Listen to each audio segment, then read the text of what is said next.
The games industry does like its secrets. Developers and publishers like to release information on their terms. They like to save big announcements for big events like E3, for example. It'd be really bad. It'd be really annoying for the games industry if someone just kind of spoiled all of it in one go, wouldn't it? Imagine that happened. Awful.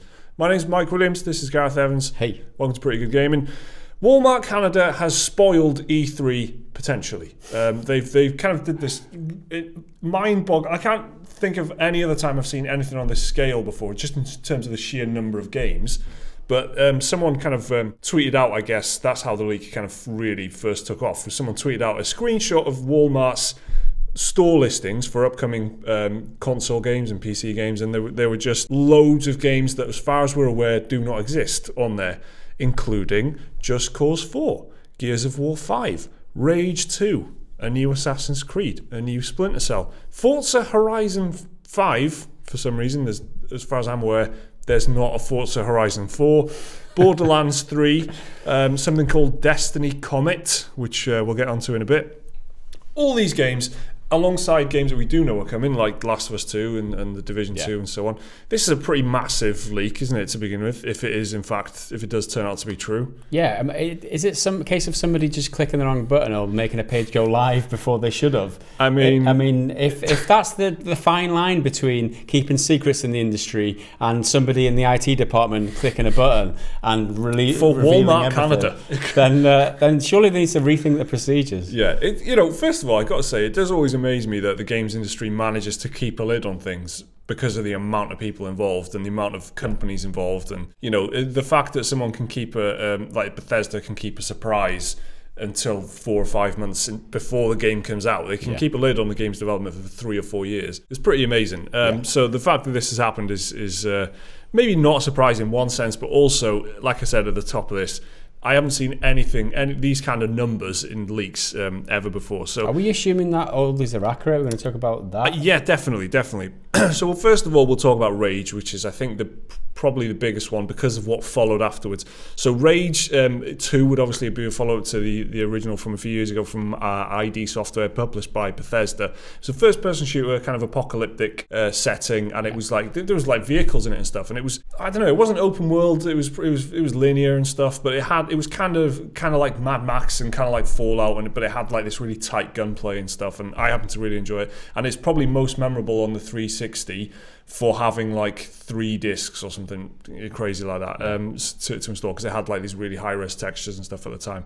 So it's probably a big surprise to hear that they're making another one, because as far as I'm aware, there's not a huge amount of people going, give us Rage 2, give us Rage 2. It was one of those ones that was kind of critically quite well. It was like 79% on Metacritic, right? But the user scores was like 55 or something. It had a lot of problems at launch as well, which didn't help. PC in particular, it had like the texture streaming problems and stuff, and it just had all these like quirks and issues, and any hope it had. So so of all the games that you'd want to see from Bethesda to announce during E3, it's probably not the #1 pick for a lot of people, that's for sure. If you put it to a poll, it wouldn't come near the top. It wouldn't be on my poll, dude. I've got to say though, the idea of Rage 2 is exciting. I think it had a lot of potential, and I think things have moved on in a lot. Well, it's been 8 years, so maybe they've come up with some new thing. ID Software, of course, the developers behind Doom, right?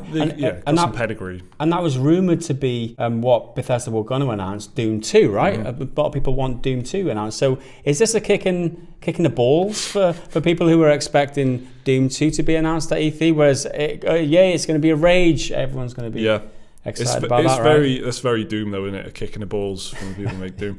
So why are we talking so much about Rage? Well, I'll tell you why. Because this leak first came out, and then a couple of days ago, and then the listings were taken down and what have you, and they were just kind of, Walmart Canada obviously tried to keep a lid on it. However, it was kind of followed up by first the Rage Twitter account. The official Rage Twitter account awoke from years of slumber. It's been dead since 2009, and it tweeted, "Hey, Walmart Canada, here are a few notes.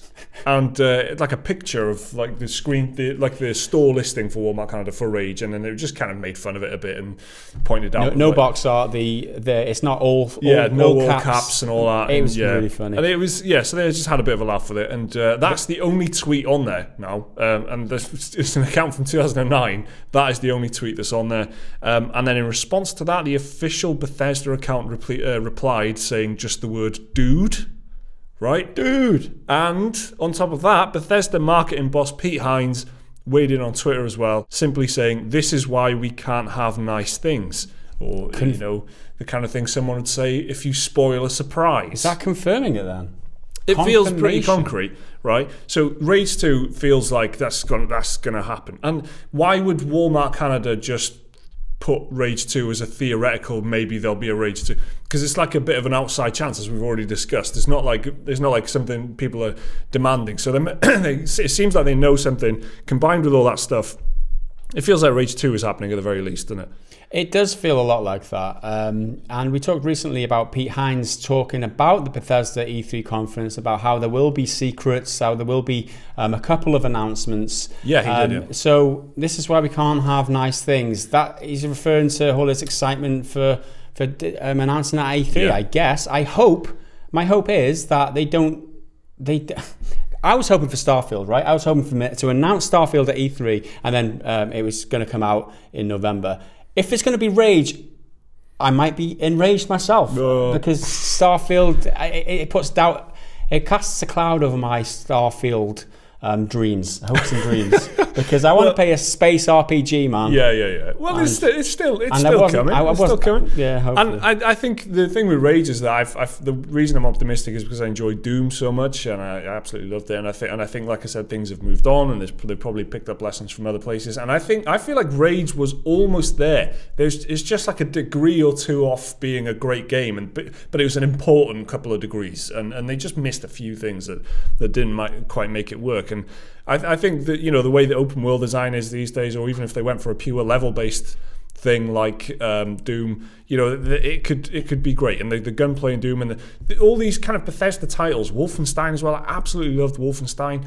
They just have a knack for putting money in the right places as a publisher, and I don't know. If it is Rage 2, I'm going to be I'm pretty excited about it, I've got to say. Yeah. So, but what that means for the other games that are listed: Just Cause 4, Gears of War 5, obviously a new Assassin's Creed. That's not a surprise. Assassin's Creed Origins came out when did that come out? It was a while ago. It's a pretty safe bet, isn't it? Yeah, there's always going to be another Assassin. We all know there's going to be another Assassin's Creed. You know, there's a conversation about whether or not it's going to be an annual franchise or whatever, but no matter what, there's going to be another one at some point, so that's not a surprise. A new Splinter Cell is interesting. Borderlands 3, we kind of know. Yeah, that's kind of, I mean, Randy Pitchford has been kind of implying for ages, hasn't he? He's been saying, we're working on the thing we think most of you will want us to be working on. Yeah. So that's kind of as close to confirming that they're working on it without confirming it. Yeah, exactly. So that is kind of a safe bet, and it kind of adds a little bit of validity to all these leaks. Are they, you know, you're questioning whether they're actually leaks or it's just someone having a joke in Canada or in Walmart. This adds a little bit of validity to it for me, because if it is someone having a joke, then they've done the research for one, or it's you know, it's pretty much confirmed that Borderlands 3. And then another thing that I think is kind of, you should lend credence to all this, is the fact that Destiny Comet is listed now. Destiny Comet was the word that the comet was kind of the phrase they used for the big expansion that would come along in the 10-year Destiny plan every couple of years. So the Taken King was the Destiny Comet of the original Destiny, because it was a big kind of game-changing expansion. It added a lot of stuff, and it was, in terms of balance changes and stuff, it was massive, changed the game significantly. So Destiny, the fact that the Destiny Comet for Destiny 2 is coming out, that is like an industry code word that Bungie was using. So that feels like quite an intellectual. If it's some person in Walmart just guessing what the next games are going to be, Destiny Comet is quite an intellectual kind of, why would they go for Destiny Comet and not just Destiny 3 or Destiny DLC or something? So again, that lends credence to it. I've got to say, all this does feel like a massive cock up on behalf of Walmart, that most of this is accurate, apart from Forza Horizon 5, which has to just be a typo. I believe it, I've got to say. I think that this is pretty much all happening. I mean, a couple of things to note, right? There's no box art for a lot of it. Even the Last of Us 2, like it's all just black screens with black boxes. Yeah. And the other thing is that they're taking money off people. Essentially, you could order before they took them down. Right? You could order these games already. No box art, no details at all about these games. Just the name of the game and a phony box art with the black box, whatever. But they were willing to take money off people. That can't be a cock up, right? Well, how's that for pre-order culture? Do you know what I mean? It's like you can pre-order the game before it's even been fucking announced, before there's box art for it. So that's exactly the case. You could, they were there is store listings that you could put. They had prices, a lot of them like full price, AAA prices, and whatever. So they were ready to take your cash for these unannounced games. So they probably did in some cases. Quite possibly. Yeah, I've had a look around. I've not heard anyone kind of coming out with a on Reddit or anything saying that they've actually managed to pre-order one of these things, but possibly, yeah. So that's it. Walmart Canada has just leaked a ton of games that are, as far as we're aware, unannounced and do not exist, and they could be coming to E3. E3 is just about a month away now, so less than a month away. So it's going to be. We'll have to wait and see. We're going to see. It's only going to take a month, but we can, I guess, find out if a lot of these games actually exist. Rage 2. I mean, who saw that coming? Let us know down in the comments what you think about all this. Remember to like and subscribe if you enjoyed the video. There'll be another video on your screens in just a moment, which you can watch if you want, and a link to Patreon if you want to support the channel. Thanks again for watching. See you next time.